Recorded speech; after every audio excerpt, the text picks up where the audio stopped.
So good morning guys. तो चलिए start करते हैं आज के यानी कि 19 सितंबर के इंपॉर्टेंट करंट अफेयर्स को। तो इस प्रश्न में आपसे पूछ रहे हैं अभी हाल ही में कौन सी महिला पैरा कमांडो बनने वाली पहली महिला आर्मी सर्जन बन गई है। तो इनका आंसर होगा पायल छाबड़ा। तो मेजर डॉक्टर पायल छाबड़ा ये हरियाणा की रहने वाली हैं और अभी वो पैरा कमांडो बनने वाली पहली महिला आर्मी सर्जन बन गई हैं। तो सिर्फ इस प्रश्न से इनका नाम आपको याद रखना है, डायरेक्ट प्रश्न पूछा जाएगा आपसे एग्जाम में। अच्छा, अब वीडियो बिल्कुल ध्यान से देखिएगा क्योंकि यहाँ पे टॉप 15 इंपॉर्टेंट नाम मैं आपको बताऊंगा जो पहली महिलाओं से संबंधित है। जो पिछले 1-1.5 साल में आपने पढ़े हैं करंट अफेयर्स में, वो सारे करंट अफेयर्स आपके सामने आने वाले हैं। जैसे कि गीतिका श्रीवास्तव, ये पाकिस्तान में भारत की पहली महिला उच्चायुक्त हाई कमिश्नर बनी। एक जया वर्मा सिन्हा का नाम इंपॉर्टेंट है, रेलवे बोर्ड की चेयरमैन और सीईओ बनने वाली पहली महिला बनी है ये। अभी याद है यूएस नेवी की पहली महिला चीफ बनी थी, लीसा फ्रेंचेटी नाम है। अभी ऑस्ट्रेलिया के सेंट्रल बैंक की पहली महिला गवर्नर बनी थी, नाम है मिशेल बुलॉक। बाकी अभी विश्व मौसम विज्ञान संगठन वर्ल्ड मेटरोलॉजिकल ऑर्गेनाइजेशन की पहली महिला सेक्रेटरी जनरल बनी है, सेलेस्टे साउलो। और अभी परमिंदर चोपड़ा की बात करें तो भारत की सबसे बड़ी गैर बैंकिंग वित्तीय कंपनी है पावर फाइनेंस कॉर्पोरेशन, उसकी पहली महिला सीएमडी बनी। और पावर फाइनेंस कॉर्पोरेशन आपको याद है ये हमारी 11वें नंबर की महारत्न कंपनी बनी थी। एक दीपिका मिश्रा का नाम आपको याद होगा, अभी वीरता पुरस्कार पाने वाली पहली महिला इंडियन एयरफोर्स की अधिकारी बनी थी। एक सुरेखा यादव का नाम आपने सुना था, वंदे भारत का संचालन करने वाली एशिया की पहली महिला लोको पायलट बनी थी ये। और शिवांगी सिंह राफेल उड़ाने वाली पहली भारतीय महिला ये। उसके अलावा अवनी चतुर्वेदी की बात करें तो सुखोई लड़ाकू विमान उड़ाने वाली भारत की पहली महिला पायलट बनी थी। और विजय लक्ष्मी रमन की बात करें तो भारतीय वायुसेना की पहली महिला अधिकारी हैं ये, लेकिन अभी इनका निधन हो गया। अच्छा, नंदिनी गुप्ता की बात करें तो ये कोटा राजस्थान की हैं, अभी मिस इंडिया 2023 का खिताब इन्होंने जीता था। और शिवा चौहान ये सियाचिन में सक्रिय रूप से तैनात होने वाली पहली महिला अधिकारी बनी थी। और एक सुरभि जखमोला की बात करें तो विदेशी परियोजना पर तैनात होने वाली बॉर्डर रोड ऑर्गेनाइजेशन की पहली महिला अधिकारी बनी थी ये। और किस देश में? भूटान में। और किस प्रोजेक्ट के तहत? प्रोजेक्ट दंतक। और एक नल्ला थम्बिक कलाई सेल्वी को तो आप जानते ही हैं, ये सीएसआईआर की पहली महिला महानिदेशक बनी थी। और ये एक और नाम है मेघना अहलावत का, table tennis federation of India की पहली महिला अध्यक्ष बनी थी। तो ये पिछले 1-1.5 साल में जो भी महिलाएं आपकी न्यूज में रही थी वो सारी मैंने आपको यहाँ पे इंपॉर्टेंट रिवाइज करवा दी, इनको ध्यान रखना। बढ़ते आगे। और ये आपका मोस्ट इंपॉर्टेंट क्वेश्चन आ गया कि भारत का 41वां विश्व धरोहर स्थल कौन सा बना। तो आंसर होगा शांति निकेतन। तो पश्चिम बंगाल में स्थित ये शांति निकेतन को अभी यूनेस्को ने विश्व धरोहर स्थल का दर्जा दे दिया है। एक्चुअली में अभी जो सऊदी अरब के रियाद में 45वीं विश्व धरोहर समिति की बैठक हुई थी, वहीं पे ये घोषणा की गई कि भारत की 41वीं वर्ल्ड हेरिटेज साइट यानी कि विश्व धरोहर स्थल होगा ये शांति निकेतन। कौन से नंबर का? 41 नंबर का। शांति निकेतन की बात करें पहले, इसकी स्थापना 1863 में की थी, रविंद्रनाथ टैगोर जी ने एक आश्रम के रूप में की थी। फिर 1901 में रविंद्रनाथ टैगोर ने ही इसे एक स्कूल और कला केंद्र में बदल दिया था। रविंद्रनाथ टैगोर जी आप सभी जानते हो, इनसे एक प्रश्न तो मोस्ट इंपॉर्टेंट बनता है। साहित्य में नोबेल पुरस्कार जीता था इन्होंने, 1913 की बात है, गीतांजलि के लिए। और ये सम्मान पाने वाले वो पहले गैर यूरोपीय और पहले गीतकार भी थे। इनकी कुछ फेमस कृतियां हैं जैसे कि गीतांजलि हो गया, जन गण मन, अमर सोनार बांग्ला, और भी बहुत सारे हैं। और उन्हें अक्स बंगाल का बार्ड भी कहा जाता है, ये भी ध्यान रखना। की full form United Nation Educational and Scientific and Cultural Organization. स्थापना होती है 1945 में, हेडक्वार्टर मिलेगा पेरिस फ्रांस में। और इसके डायरेक्टर जनरल है ऑद्रे उजाले। तो अब भारत का 41वां विश्व धरोहर स्थल बन गया है ये शांति निकेतन, जो कि पश्चिम बंगाल में है। इससे पहले 40वां कौन सा बना था? गुजरात का धोलावीरा। उससे पहले 39 नंबर का कौन सा था? तेलंगाना का रामप्पा मंदिर, या उसे रुद्रेश्वर मंदिर भी कहते हैं। अच्छा, लेकिन अगर प्रश्न मान लो एग्जाम में आ जाए कि भारत में यूनेस्को सांस्कृतिक विरासत या अमूर्त धरोहर या इंटेंजिबल साइट्स आप बोल दो, ये कितनी है? 14 है। और ये 14वें नंबर की कौन सी थी? पश्चिम बंगाल की दुर्गा पूजा थी। अच्छा, मुझे एक प्रश्न का उत्तर और दो कि यूनेस्को में शामिल एकमात्र मिश्रित विरासत स्थल ये कौन सा है? कंचनजंगा, जो सिक्किम में है। और यूनेस्को में भारत के कितने शहर विश्व विरासत सूची में शामिल है? तो 2 आंसर होगा, एक तो अहमदाबाद है और एक जयपुर। तो याद रखना भारत में कितनी अमूर्त धरोहरें हैं यानी कि इंटेंजिबल साइट्स हैं जो यूनेस्को की इस लिस्ट में शामिल हैं? तो आंसर होगा 14। और मूर्त धरोहरें कितनी है यानी कि टेंजिबल साइट्स कितनी है? तो अब 41 हो चुकी है। और दोनों में अंतर क्या है? मूर्त धरोहर यानी कि टेंजिबल साइट्स मतलब जिन्हें हम छू सकते हैं, और अमूर्त धरोहर यानी कि इंटेंजिबल साइट्स जिन्हें हम छू नहीं सकते, जैसे कि कहीं का मेला हो गया, जैसे कि कहीं का त्योहार हो गया, जैसे कि हमने कहा ये दुर्गा पूजा हो गई, तो ये सब इसके अंदर आती हैं। तो जितने भी पॉइंट्स मैंने आपको यहाँ पे कराए ये ध्यान रखना, सारे इंपॉर्टेंट है। अभी हम बढ़ते हैं आगे। फिर बताइए, अभी हाल ही में विश्व बांस दिवस कब मनाया गया? तो आंसर होगा 18 सितंबर को। तो वर्ल्ड बैम्बू डे इसे इंग्लिश में कहते हैं, हर साल 18 सितंबर को मनाया जाता है। क्यों? बांस की खेती को बढ़ावा देने के लिए यह दिन मनाया जाता है। अच्छा, याद रखना, बांस कोई पेड़ नहीं है, ये घास में आता है। घास की प्रजाति है जो तेजी से बढ़ती है और अपनी ताकत के लिए जानी जाती है। वैसे बांस की खेती के मामले में चाइना नंबर 1 पे है और दूसरे नंबर पे भारत है। और सबसे इंपॉर्टेंट बात तो याद रखना कि भारत में बांस को गरीब की लकड़ी या हरा सोना भी कहा जाता है। वैसे वर्ल्ड बैम्बू ऑर्गेनाइजेशन की बात करें, जिसकी स्थापना होती है सन 2005 में, और मुख्यालय इसका मिलेगा आपको बेल्जियम में। और एक करंट अफेयर्स का प्रश्न यहां से आपको लिंक करके याद कराता हूं कि दुनिया का पहला बैम्बू क्रैश बैरियर ये कहां पे इंस्टॉल किया गया था? तो महाराष्ट्र हाईवे पर, आपको याद होगा। और उसका नाम क्या रखा था? बाहुबली नाम रखा था। याद आया आपको? अब देखो, सितंबर के इंपॉर्टेंट डेज भी मैं आपको रिवाइज करा दूं। 2 सितंबर को विश्व नारियल दिवस था, 5 सितंबर को इंटरनेशनल चैरिटी डे, 8 सितंबर इंटरनेशनल लिटरेसी डे, और 8 सितंबर को ही विश्व फिजियोथेरेपी दिवस, 9 को world electric vehicle day, Himalaya दिवस, और अभी विश्व प्राथमिक चिकित्सा दिवस भी 9 सितंबर को मनाया, जो कि सितंबर के दूसरे शनिवार को होता है। 10 सितंबर को विश्व आत्महत्या रोकथाम दिवस था। 11 सितंबर को राष्ट्रीय वन शहीद दिवस। 12 सितंबर को दक्षिण दक्षिण सहयोग के लिए संयुक्त राष्ट्र दिवस। 14 सितंबर को नेशनल हिंदी डे। 15 सितंबर विश्व लिम्फोमा जागरूकता दिवस, और यहाँ पे इंजीनियर्स डे भी था और अंतर्राष्ट्रीय लोकतंत्र दिवस भी था। और अभी 16 सितंबर को आपने वर्ल्ड ओजोन डे भी मनाया। चलिए फिर बताइए, अभी सितंबर 2023 में पहली बार दिव्यांग जनों का महाकुंभ का आयोजन ये कहां पे किया गया? तो आंसर होगा वाराणसी में। तो अभी 17 सितंबर 2023 को वाराणसी में पहली बार दिव्यांग जनों का महाकुंभ का आयोजन किया गया। और इस कार्यक्रम का उद्देश्य क्या था? विकलांग लोगों के सशक्तिकरण के लिए जागरूकता पैदा करना और एक मंच प्रदान करना। तो दिव्यांगजन का महाकुंभ ये विकलांग व्यक्तियों का एक जमावड़ा है। अच्छा, वाराणसी से 2-3 पॉइंट मैं आपको याद दिलाऊं कि अभी काशी तमिल संगम का आयोजन ये भी हुआ था वाराणसी में। वन वर्ल्ड टीबी समिट का आयोजन भी हुआ था वाराणसी में। और वाराणसी और असम के डिब्रूगढ़ के बीच में भारत की सबसे लंबी नदी यात्रा ये शुरू हुई थी, और उस क्रूज का नाम क्या है? गंगा विलास है। और शंघाई कोऑपरेशन ऑर्गेनाइजेशन की पहली कल्चरल और टूरिज्म कैपिटल, सांस्कृतिक व पर्यटन राजधानी बनी वाराणसी। और याद रखना, रोपवे सेवाओं को सार्वजनिक रूप से उपयोग करने वाला पहला शहर ये वाराणसी ही है। अच्छा, इसी तरह से कुछ और भी मैं आपको पॉइंट्स रिवाइज कराऊं तो आपको याद है अभी अंतर्राष्ट्रीय दृष्टि बाधित विश्व खेल 2023 का आयोजन हुआ था यूके के बर्मिंघम में, और उसमें विजेता रहा था भारत। फाइनल में भारत ने हराया था ऑस्ट्रेलिया को। और अभी भारत की पहली नेत्रहीन महिला क्रिकेट टीम की कप्तान बनी थी कौन? सुषमा पटेल, ये मध्य प्रदेश की हैं। और अंधता नियंत्रण नीति यानी कि राइट टू साइट पॉलिसी को लागू करने वाला पहला राज्य बना था राजस्थान। और आरबीआई ने दृष्टिहीन लोगों के लिए किस नाम से एक मोबाइल एप्लीकेशन बनाया था ताकि वो जो करेंसी नोट होता है उसको पहचान सकें? तो आंसर होगा मनी। मनी मतलब money aided note identifier.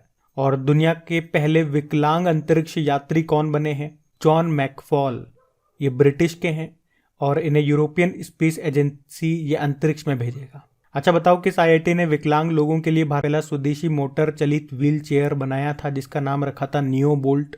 IIT Madras ने। और अगर पूछूं किस आईआईटी ने विकलांग व्यक्तियों के लिए भारत का पहला एआई आधारित जॉब प्लेटफॉर्म जिसका नाम है स्वराज बिलिटी इसको लॉन्च किया था? तो आईआईटी हैदराबाद ने।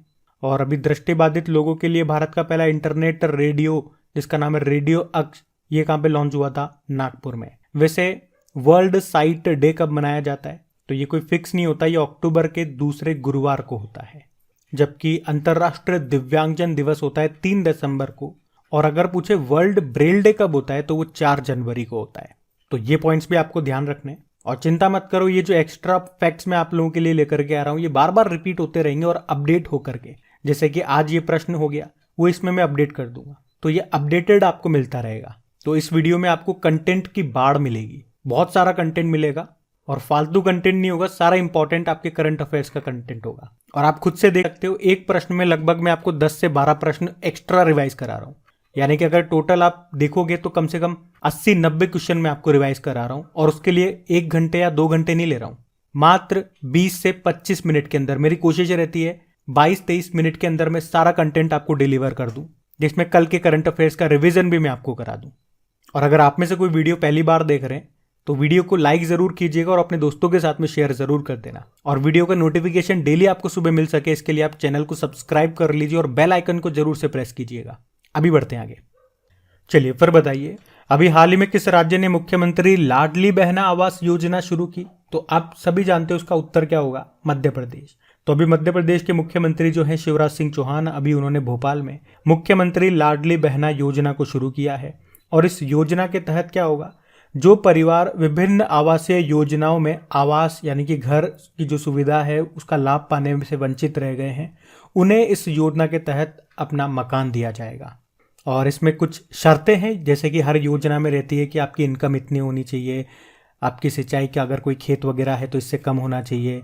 तो वो सारी शर्तें वे हमारे करंट अफेयर्स के हिसाब से इतनी इंपॉर्टेंट नहीं है, हमारे लिए जो इंपॉर्टेंट है वो मैंने आपको बता दिया। योजना का नाम ये है, किसने शुरू किया है, मध्य प्रदेश ने। और इसी से संबंधित एक योजना कौन सी चलती है यहाँ पे, लाडली बहना योजना। ये तो हो गई मुख्यमंत्री लाडली बहना आवास योजना, और एक चलती है लाडली बहना योजना।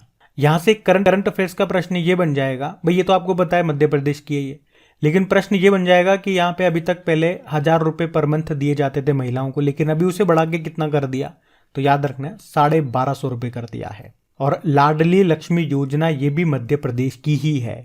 अब बात मध्य प्रदेश है तो ये रहा मैप में मध्य प्रदेश। देखो इसकी कैपिटल भोपाल है, भारत का पहला ई वेस्ट क्लिनिक आपको भोपाल में ही मिलेगा। और मुख्यमंत्री शिवराज सिंह चौहान है और गवर्नर है मंगूभाई छगनभाई पटेल। और अभी हमने पढ़ा था मध्य प्रदेश के मुख्यमंत्री जी ने ओमकारेश्वर में आदि शंकराचार्य जी की 108 फीट ऊंची प्रतिमा का अनावरण किया। इस प्रतिमा का नाम रखा है समानता की प्रतिमा, यानी कि स्टेच्यू ऑफ वननेस। और अभी देश का पहला सोलर सिटी कौन सा बना, सांची।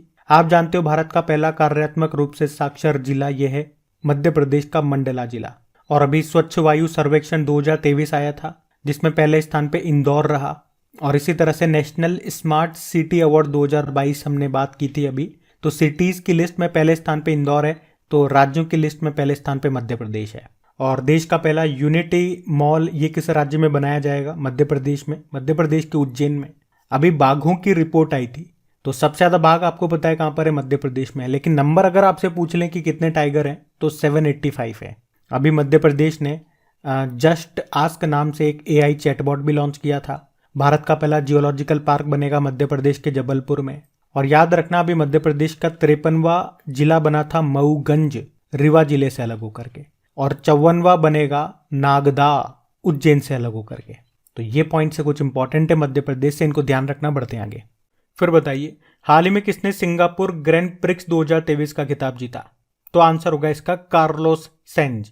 आप लोग सोच रहे होंगे अभी भी मैक्स वर्स्टपन नहीं जीता होगा, क्योंकि सोचना वाजिब है, अभी तक हम क्या देख रहे हैं, लगातार मैक्स वर्स्टपन ही जीतते हुए आ रहे हैं। पर अब जाकर के उनकी इस जीत को तोड़ दिया है कार्लोस सेंज ने। और अब आप पूछोगे कि वो किस कार कंपनी के ड्राइवर हैं, तो फरारी के। और आप यूं भी कह सकते हो कि इस साल हमने देखा कि पूरे साल जितनी भी रेस हुई है, सारी रेस किस कार कंपनी ने जीती है, रेडबुल ने। तो इस तरह से तो रेडबुल का सपना ही उसने तोड़ दिया, क्योंकि अभी तक साल एंड होने में बस 3-4 महीने बाकी थे। 3-4 महीने और अगर ये रेडबुल जीत जाता तो एक रिकॉर्ड बन जाता कि पूरे साल रेडबुल विजेता रहा। लेकिन लास्ट टाइम पे फेरारी ने उसके सपने को तोड़ दिया। अच्छा देखो यहाँ पे कार्लोस नाम से आपको एक नाम और याद आ रहा होगा, कार्लोस अल्काराज का नाम। वे स्पेन के टेनिस प्लेयर हैं। अभी याद है ना, हमने पढ़ा था साल में 4 ग्रैंड स्लैम होते हैं, और हमने देखा कि उसमें से चारों में से 3 ग्रैंड स्लैम आपके नोवाक जोकोविच ने जीते थे। एक और जीत लेते तो हमारे लिए नाम याद करना बहुत आसान हो जाता, लेकिन उनका ये सपना तोड़ दिया किसने, कार्लोस अल्काराज ने। और कौन सा वाला वो ग्रैंड स्लैम था? विंबलडन ओपन था। अच्छा, यहां से एक प्रश्न और याद रखना कि भारत और दक्षिण एशिया का पहला नाइट स्ट्रीट रेसिंग सर्किट कहां बनेगा? तो आंसर होगा चेन्नई में। ध्यान रखना ये भी। बढ़ते हैं आगे। चलिए फिर बताइए, अभी हाल ही में ऑडिट ब्यूरो ऑफ सर्कुलेशन के अध्यक्ष के रूप में किसे चुना गया? तो आंसर होगा श्रीनिवासन के स्वामी। तो आर के स्वामी हंसा समूह के कार्यकारी अध्यक्ष हैं ये श्रीनिवासन के स्वामी, जिनको अभी 2023-24 के लिए ऑडिट ब्यूरो ऑफ सर्कुलेशन का अध्यक्ष बनाया गया है। वैसे मैं आपको बता दूं, वे वर्तमान में Asian federation of advertising association के भी अध्यक्ष हैं। वहीं अगर ऑडिट ब्यूरो ऑफ सर्कुलेशन की बात करें, जिसकी स्थापना होती है 1948 में, हेडक्वार्टर है मुंबई में, और इसके महासचिव कौन है? हॉर्मुजद मसानी, लेकिन अध्यक्ष बन गए हैं श्रीनिवासन के स्वामी। बाकी अभी मास्टर कार्ड इंडिया के चेयरमैन बने थे रजनीश कुमार है, नेस्कॉम के उपाध्यक्ष बने थे सिंधु गंगाधरन बनी थी, और नेशनल ग्रीन ट्रिब्यूनल के नए अध्यक्ष बने थे प्रकाश श्रीवास्तव। ये नाम न्यूज में है, अभी ध्यान रखना। बढ़ते हैं आगे। चलो फिर बताओ, अभी हाल ही में किस राज्य ने मुख्यमंत्री श्रमिक कल्याण योजना शुरू की? तो आंसर होगा अरुणाचल प्रदेश। अरुणाचल प्रदेश के मुख्यमंत्री हैं पेमा खांडू। अभी उन्होंने राज्य के श्रम बल के कल्याण के लिए मुख्यमंत्री श्रमिक कल्याण योजना को शुरू किया है। तो क्या होगा इस योजना में? तो श्रमिकों के परिवारों के लिए मातृत्व लाभ 1,000 रुपए से बढ़ाकर उसे 6,000 रुपए कर दिया, और अगर किसी श्रमिक की प्राकृतिक कारण से मृत्यु हो जाती है तो उसके परिवार को मुआवजे के रूप में 50,000 रुपए से लेके 2 लाख रुपए तक मिलेंगे। पर अगर दुर्घटना के रूप में अगर उसकी मृत्यु होती है तो फिर उसके परिवार वालों को मुआवजे के रूप में 1 लाख रुपए से लेके 4 लाख रुपए तक मिलेंगे।